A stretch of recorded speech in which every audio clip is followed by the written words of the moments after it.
réfléchi à comment jouer l'élection américaine, si vous êtes joueur, si on peut dire, et vous nous posez une alternative ce matin, Félix, entre le pétrole et le bitcoin. Racontez-nous ça.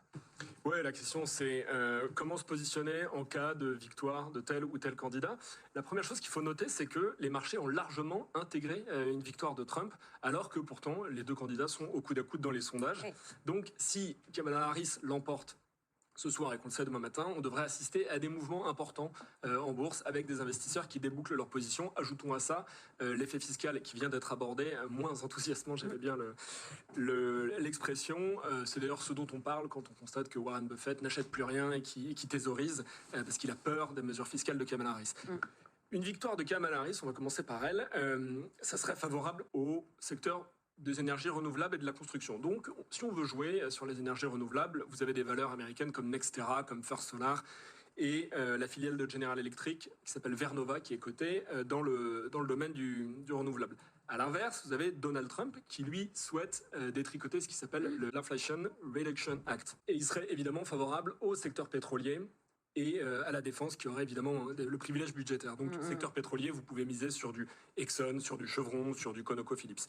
Le plus important cette semaine, et avec le résultat de l'élection, ça va être le pétrole. Parce que, je le rappelle, les États-Unis sont le premier producteur de pétrole au monde, 13 millions de barils par jour, bien devant l'Arabie Saoudite et ses 9 millions de barils par jour. Et la promesse de Trump, alors, qui va avec le personnage, c'est de réduire le prix de l'énergie et de le diviser par deux, donc de réduire avec un baril à 35 $ le prix du baril.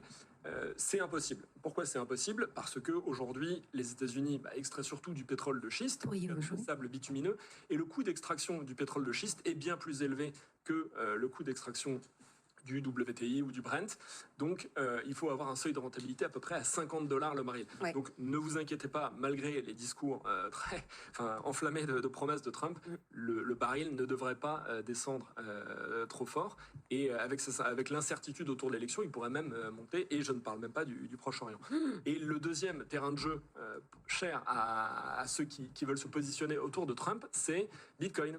Bitcoin, après avoir dit que c'était une arnaque il y a 4 ans, Donald Trump semble être un des seuls candidats qui soit véritablement penché sur la question. Alors, il l'a fait par intérêt parce que Bitcoin, évidemment, si on regarde les discours, c'est le garant de la souveraineté, c'est le garant de l'indépendance, et ça, c'est une thématique très républicaine. Ron DeSantis aussi en avait beaucoup parlé, le gouverneur de la Floride. Ça fait la nique aussi à la Fed. Exactement. Ça permet surtout à Donald Trump, dont on connaît l'amitié immense pour Jerome Powell et Janet Yellen, de damer le pion à la Fed, qui a son indépendance vis-à-vis du pouvoir qui sera en place dès le mois de janvier prochain. Donc là-dessus, sur les plateformes de trading, on a déjà aussi anticipé une victoire de Trump avec un Bitcoin qui a failli battre son plus haut historique aux environs de 73 000 $ la semaine dernière et qui est un petit peu redescendu au fur et à mesure que Trump redescend dans les sondages, dans les faveurs des parieurs. Et si on veut ne véritablement faire de choix entre le camp démocrate ou le camp républicain, eh bien on peut se dire que le cuivre, j'en ai déjà parlé, sera le grand gagnant de l'élection. S'il y a un programme de soutien aux énergies renouvelables, eh bien l'électrification de toutes ces technologies, on l'a dit, elle nécessite du cuivre. Et s'il y a un programme protectionniste, inflationniste à la Trump, eh bien là aussi les cours de cuivre, le cours du cuivre, de la livre, devrait pouvoir s'envoler.